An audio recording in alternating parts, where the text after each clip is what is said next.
شادی کے بعد بہت عرصے تک میرے والدین اولاد کی نعمت سے محروم رہے۔ کچھ مدت اسی انتظار میں گزر گئی کہ اللہ تعالیٰ کسی وقت اپنا کرم کر دے گا اور وہ اولاد کی خوشی دیکھ سکیں گے۔ اسی لیے لوگوں کے کہنے کے باوجود انہوں نے کوئی بچہ گود نہ لیا، بلکہ دعا اور دعا میں مصروف رہے۔ جب سچے دل سے دعا کی جائے تو وہ ضرور قبول ہوتی ہے۔ میرے والدین کی بھی دعا قبول ہو گئی اور شادی کے 10 سال بعد قدرت نے ہمارے گھر کے آنگن میں ایک نہیں بلکہ 2 پھول کھلا دیے اور یوں ہم جڑواں بہنیں پیدا ہوئیں۔ امی اور ابو کو دوہری خوشی ہوئی، لیکن ساتھ ہی مشکلات بھی۔ جڑواں بچوں کی پرورش کرنا امی کے لیے دشوار مرحلہ تھا، مگر انہوں نے خوشی خوشی اس مشکلات کو برداشت کیا، کیونکہ وہ طویل انتظار کے بعد اولاد کی نعمت سے سرفراز ہوئی تھی۔ سب سے بڑی مشکل یہ تھی، ہم دونوں بہنوں کی شکل و صورت ایک جیسی تھی اور ہمیں پہچاننا بہت مشکل تھا۔ اگرچہ نام علیحدہ علیحدہ رکھ دیے گئے تھے، لیکن کوئی یہ سمجھ نہیں پاتا تھا کہ گلمینا کون ہے اور زرمینا کون۔ خود والدین کو بھی ہماری پہچان میں دشواری ہوتی۔ اس مسئلے کے حل کے لیے امی نے ایک بچی کے بال رکھ دیے اور دوسری کا سر منڈوا دیا، مگر یہ ایک عارضی حل تھا۔ جب ہم بڑی ہونے لگیں تو امی نے اور نشانیاں رکھی۔ آخرکار ایک پائیدار حل یہ نکالا گیا تھا کہ میرے بازو پر میرا نام گلمینا اور بہن کے بازو پر زرمینا گدوا دیا گیا۔ اب جب بھی کوئی مغالطہ ہوتا، امی ابو ہمارے بازو دیکھ کر شناخت کر لیتے۔ وقت گزرتا گیا اور ہم دونوں بڑی ہو گئی اور ہمارے بعد صرف ایک بھائی پیدا ہوا۔ ماں کے لیے گلشن کے یہ 3 پھول بہت تھے۔ وہ ہمیں پا کر اتنی خوش تھی جیسے انہیں دنیا جہان کی تمام خوشیاں مل گئی ہوں۔ امی نے ہمیں میٹرک تک تعلیم دلوائی، پھر سلائی کڑھائی اور کھانے پکانے کے کورس کروائے، تاکہ ہم جس گھر جائیں وہاں کسی کو تکلیف نہ ہو بلکہ دوسروں کے لیے باعث رحمت بنے۔ ہم نے والدین کے گھر ایک اچھی اور پرسکون زندگی گزاری تھی۔ آئندہ دنوں کی فکر بھی نہیں تھی۔ اگر کسی کو ہماری فکر تھی تو وہ ہماری امی تھی۔ وہ ہمیشہ ہمارے اچھے نصیب کے لیے دعا کرتی رہتی تھی اور کہتی تھی کہ بیٹیاں بہت پیاری ہوتی ہیں، مگر ان کے نصیب سے ڈر لگتا ہے۔ خدا کرے ان کے مقدر اچھے ہوں، ورنہ والدین جیتے جی مر جاتے ہیں۔ یہی وجہ تھی کہ ماں باپ ہمیشہ بیٹیوں کے لیے اچھے نصیب کی دعا کرتے ہیں، اور میری امی خصوصاً اس لیے بھی دعا کرتی تھیں کہ انہوں نے یہ نعمت بڑی منتوں اور مرادوں کے بعد پائی تھی۔ اب امی ابو نے ہمارے رشتوں کے لیے جدوجہد شروع کر دی۔ وہ غیروں میں رشتہ کرنے سے ڈرتے تھے، لہٰذا انہوں نے اپنوں میں رشتے کی خواہش کا اظہار کیا۔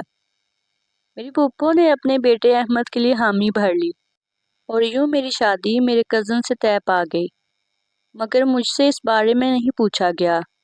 گھر والوں کا خیال تھا کہ اس معاملے میں لڑکیوں سے رائے لینے کی ضرورت نہیں، یہی ہمارے خاندان کی روایت تھی۔ اسی لیے میں چپ رہی اور ماں باپ کی مرضی کو اپنی قسمت سمجھ کر قبول کر لیا۔ جب احمد کو معلوم ہوا کہ گلمینا کو اس کی شریک حیات بنایا جا رہا ہے تو اس نے شادی سے انکار کر دیا، کیونکہ ہمارے خاندان میں لڑکوں سے بھی اس بارے میں رائے لینے کی روایت نہیں تھی۔ دراصل وہ کسی اور لڑکی کو پسند کرتا تھا۔ اس کے انکار پر سب گھر والے پریشان ہو گئے۔ میری دادی جان احمد کے گھر والوں کے پاس گئی اور انکار کی وجہ پوچھی۔ وہ ان کا اکلوتا بیٹا تھا، اس لیے اس کے والدین اپنی اولاد کی خواہش کے آگے خاموش تھے۔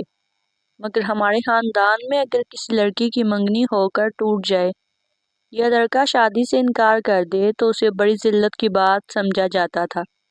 دادی جان نے احمد سے خود بات کی اور کہا، بیٹا مجھے اپنی مجبوری بتاؤ تاکہ میں اس مسئلے کا حل نکالوں۔ جب دادی نے اسے محبت اور اعتماد دیا تو احمد نے بتایا کہ وہ کسی اور لڑکی کو پسند کرتا ہے اور اسی سے شادی کرنا چاہتا ہے۔ دادی جان نے اس سے کہا کہ اس میں پریشانی کی کیا بات ہے، تم گلمینا سے شادی کر لو، پھر میں تمہاری دوسری شادی تمہاری پسند سے کروا دوں گی۔ دادی کی یقین دہانی پر احمد راضی ہو گیا اور یوں میں اس کی دلہن بن کر اس کے گھر چلی گئی۔ عام لڑکیوں کی طرح مجھے دلہن بننے کی کوئی خوشی نہ ہوئی، کیونکہ میرا دل مستقبل کے خدشات میں گھرا ہوا تھا۔ جب میں شادی کے بعد اپنے سسرال پہنچی تو سب نے مجھے خوش آمدید کہا۔ مجھے سجے ہوئے کمرے میں پہنچا دیا گیا۔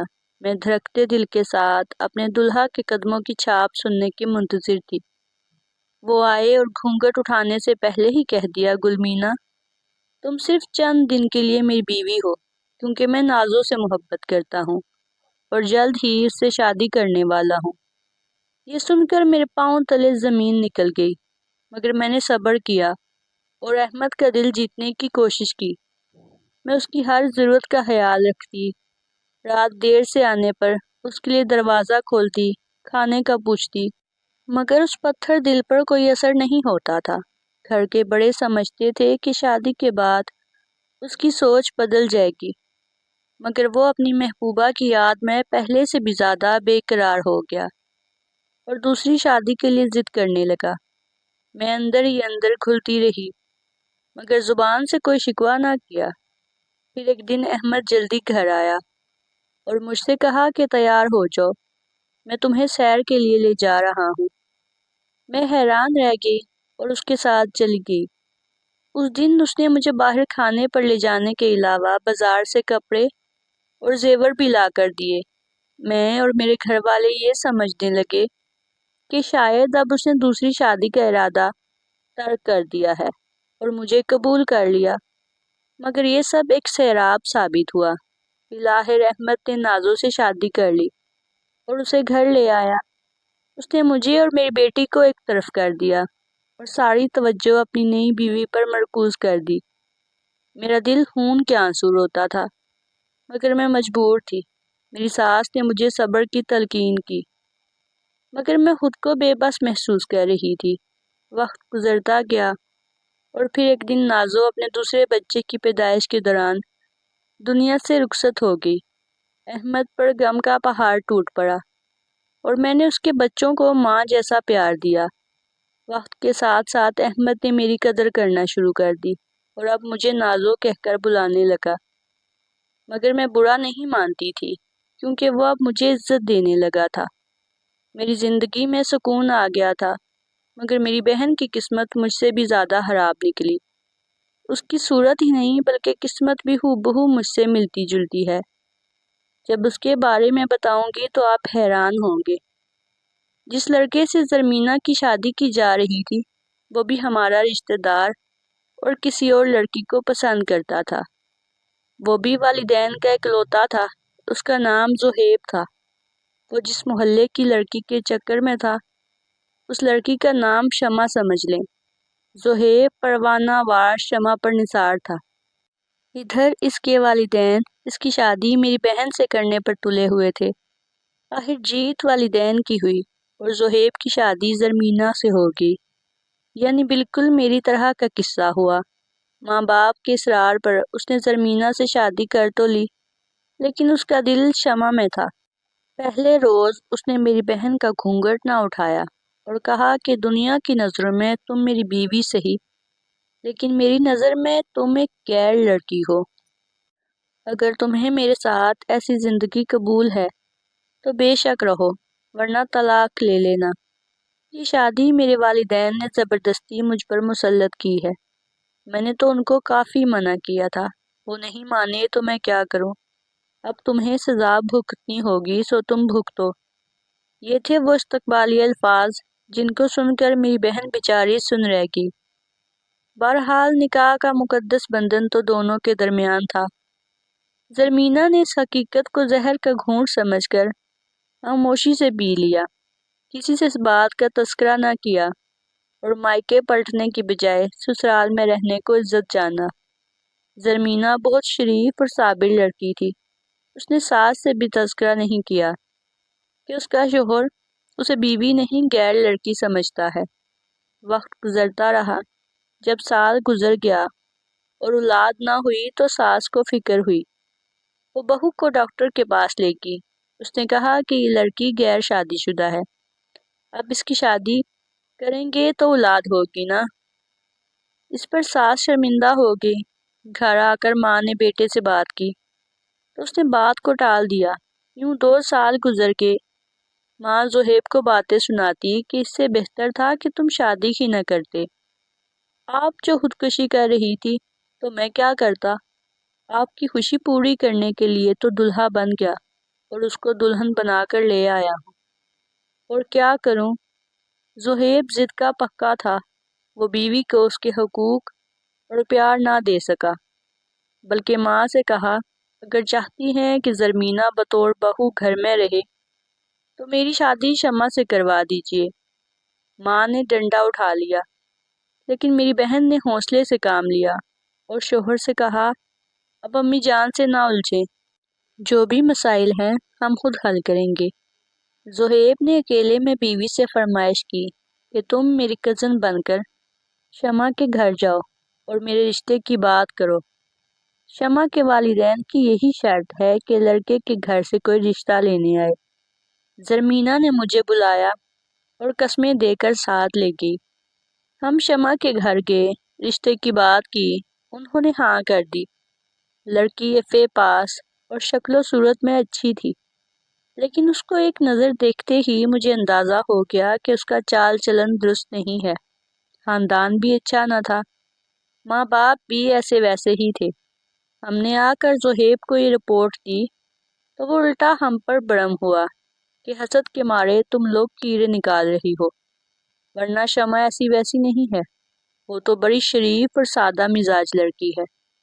جب شوہر کے ایسے تیور دیکھے، ساس سسر کی ناراضگی کے باوجود زرمینہ نے زہیب کی دوسری شادی شمع سے کروا دی۔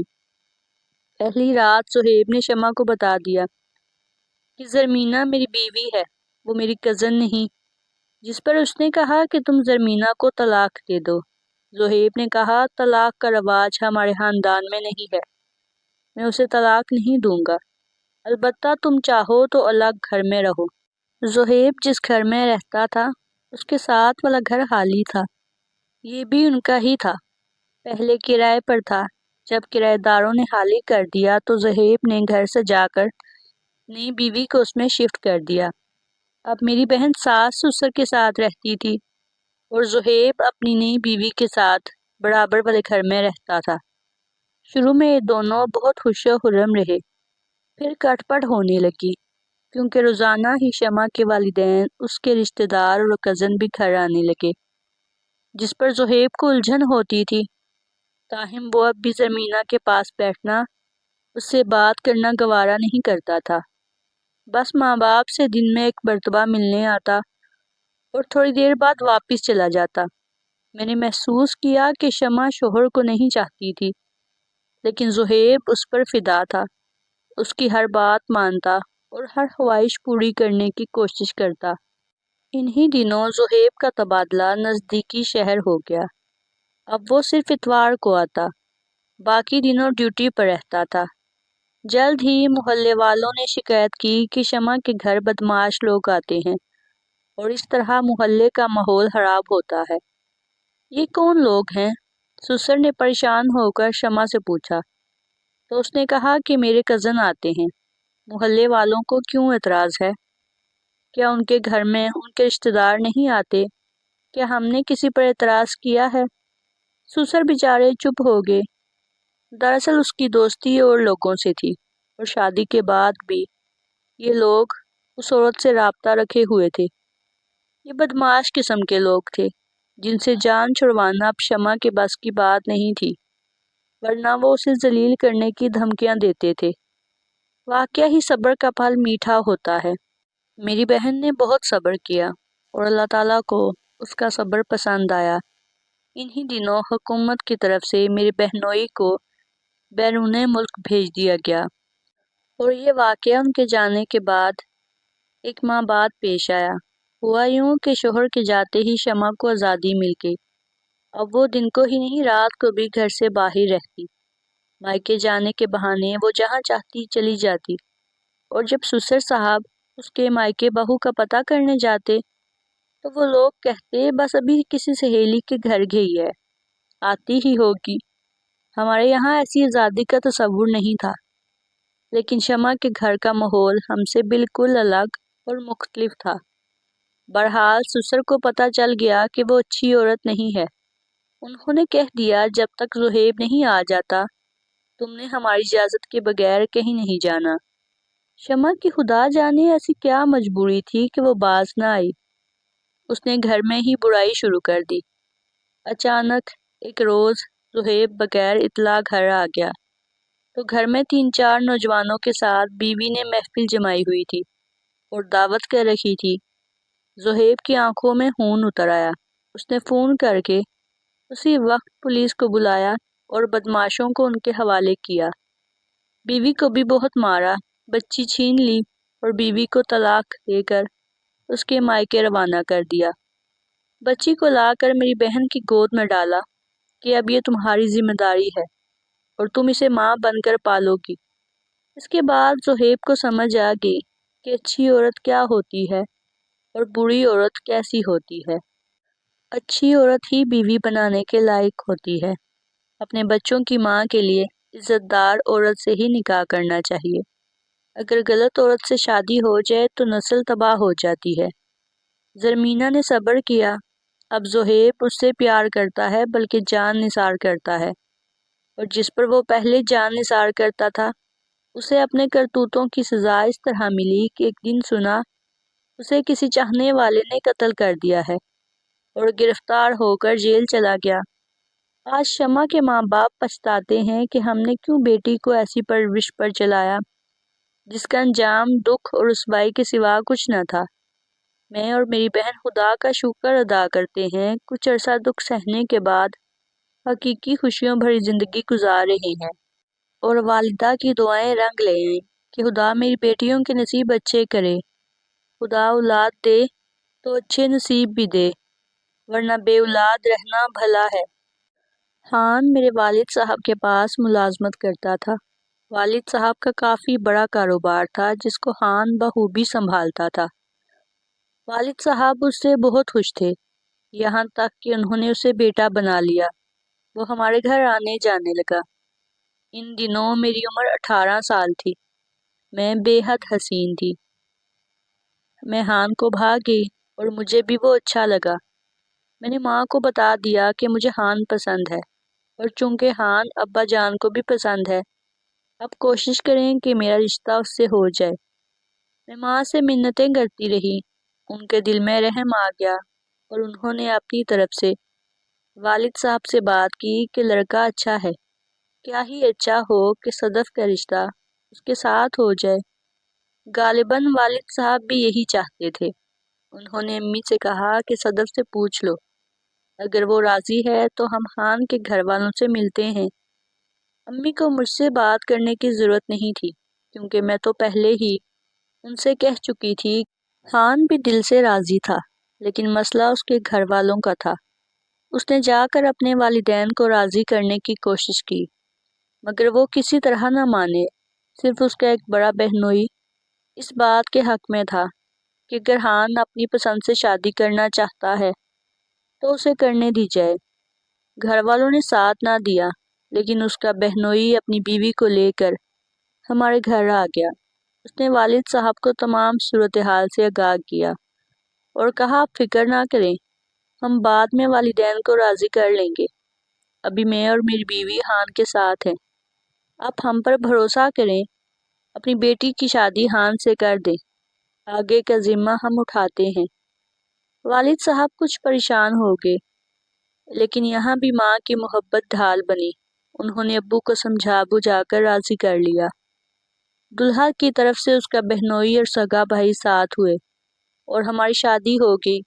شادی کے بعد خان مجھے اپنی بڑی بہن کے گھر لے گیا اور ہم 2 ماہ ان کے ساتھ رہے۔ اس دوران میری بڑی نند اور اس کا شوہر خان کے والدین کے پاس جاتے رہے اور انہیں سمجھاتے رہے۔ بالآخر انہوں نے ہمیں گھر آنے کی اجازت دے دی۔ ہم ڈرتے ڈرتے سسرال گئے۔ خان کے والدین نے بظاہر رضامندی ظاہر کی اور کسی قسم کا اظہار نہیں کیا۔ میں خوش ہو گئی کہ سسرال والوں نے مجھے قبول کر لیا۔ میں خود کو بے حد خوش قسمت سمجھتی تھی کہ خان کا بے پناہ پیار میرے حصے میں آیا وہ کہتے تھے کہ تم بہت اچھی لگتی ہو، پہلے دن سے ہی مجھے پسند آ گئی تھی، خدا سے دعا کرتا تھا کہ تم ہی میری بیوی بنو۔ دیکھو، اللہ نے مجھ ناچیز کی دعائیں سن لی، آج میں خود کو دنیا کا خوش قسمت ترین انسان سمجھتا ہوں۔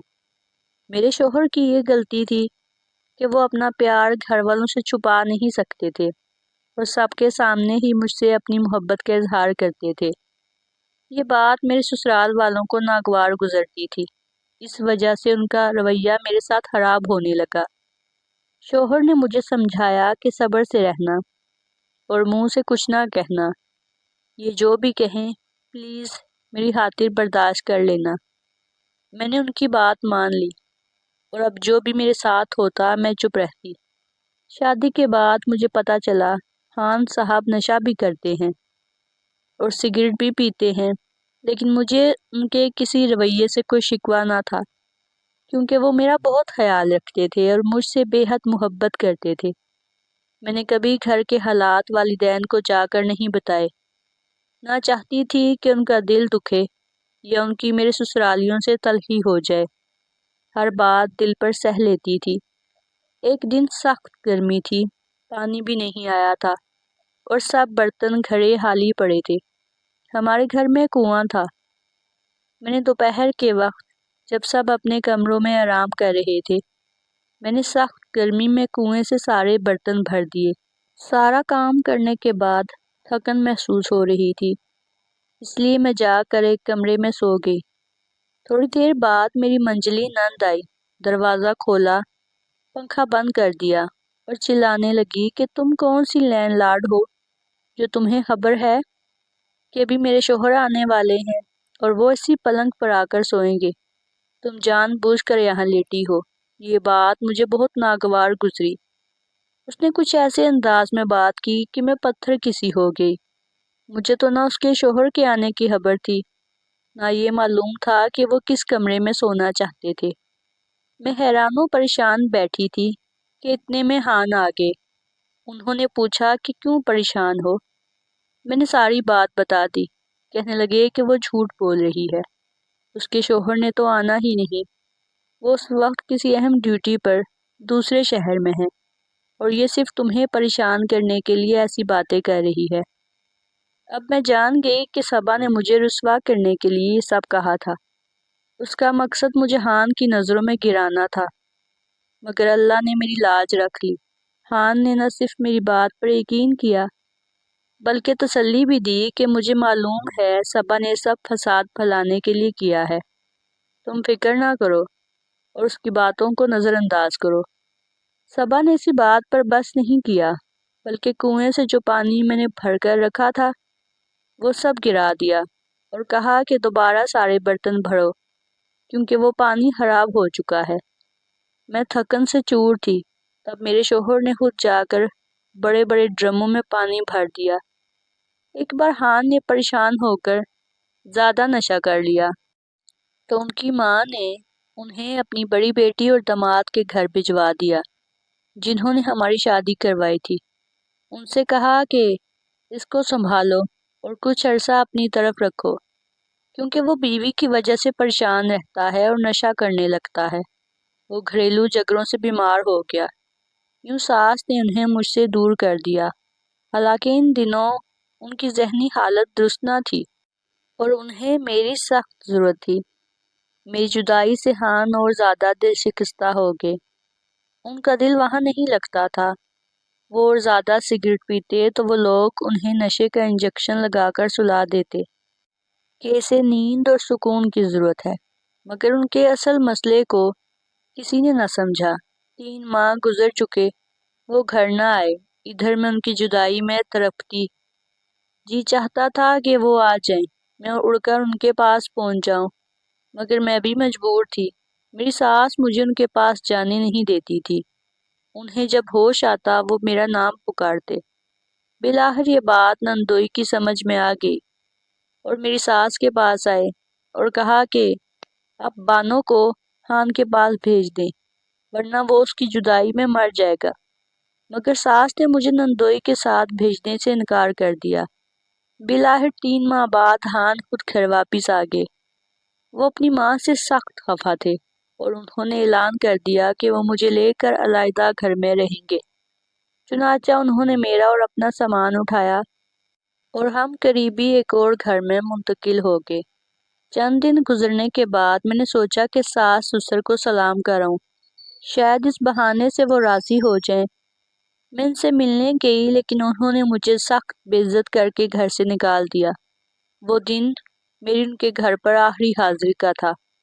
شوہر نے بھی منع کر دیا کہ اب دوبارہ ادھر مت جانا۔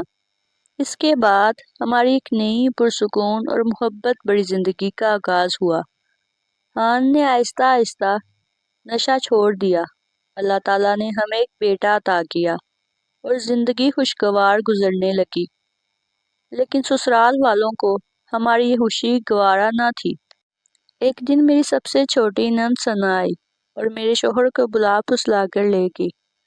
اس نے کہا کہ ماں باپ اداس ہیں، ان سے مل آؤ اور ان کو رنجیدہ مت کرو۔ حان چلے گئے اور والدین کو منا لیا۔ ثنا کا شوہر جرمنی میں تھا۔ ان لوگوں نے حان کو ہر طرح سے سبز باغ دکھائے اور کہا کہ تم بھی جرمنی چلے جاؤ، وہاں دولت کماؤ تاکہ ہمارے مالی حالات بہتر ہو سکیں۔ آخرکار وہ مان گئے۔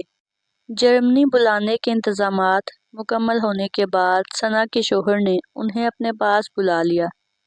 جاتے وقت حان مجھے میرے والدین کے گھر چھوڑ گئے کہ تم اکیلی یہاں کیسے رہو گی، میں وہاں سیٹ ہو جاؤں تو تمہیں بھی بلا لوں گا۔ شروع میں ان کے خطوط آتے رہے لیکن رفتہ رفتہ وہ بھی بند ہو گئے اور ہر قسم کا رابطہ ختم ہو گیا۔ 2 سال یوں ہی خاموشی میں گزر گئے۔ جب کبھی سسرال جاتی وہ حان کے بارے میں کچھ بھی نہ بتاتے۔ میں دوبارہ مائکے آ گئی۔ والد صاحب کے ایک واقف کار جرمنی میں رہتے تھے۔ ہم نے انہیں خطوط لکھا اور حان کا پتہ بھی بھجوا دیا۔ انہوں نے معلومات حاصل کر کے بتایا کہ حان نے نندوئی کی مدد سے وہاں دوسری شادی کر لی ہے اور خوش و خرم زندگی گزار رہے ہیں۔ میرے سسرال والوں کو اس بات کا علم تھا، مگر انہوں نے یہ حقیقت مجھ سے چھپا رکھی تھی۔ میں نے حان کو بے شمار خطوط لکھے مگر کسی کا جواب نہ آیا۔ میں سوچتی تھی کہ اس شخص کا پیار تو سونے جیسا تھا، پھر سونے کا رنگ اتنی جلدی کیسے اتر گیا؟ پھر بھی میں نے 4 سال اور صبر کیا کہ مرد 2 شادیاں کر لیتے ہیں، شاید مجھے طلاق نہ دیں اور کسی دن لوٹ کر آ جائیں، مگر وہ نہ آئے، نہ ہی کوئی رابطہ کیا۔ بالآخر والد صاحب نے ہمت کی اور ایک بڑے قابل وکیل کے ذریعے عدالتی کارروائی کروا دی۔ ہمارے وکیل نے جرمنی کے وکیل سے رابطہ کیا اور کیس لڑا۔